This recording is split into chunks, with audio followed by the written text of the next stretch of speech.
ini saya memenuhi undangan untuk menghadiri acara buka bersama dengan anak-anak yatim yang sudah direncanakan sudah minggu lalu. Jadi kemudian saya hadir dan alhamdulillah tadi sudah bersama-sama dengan anak-anak yatim.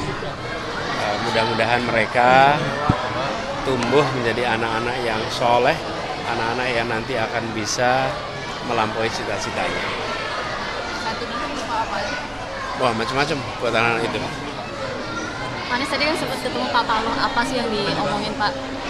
Kalau tadi santai aja karena kita buka bersama, jadi lebih banyak bicara ya cerita tentang buah, tentang makanan, cerita macam-macam soal itu. Pak Anies, Pak Paloh kan tadi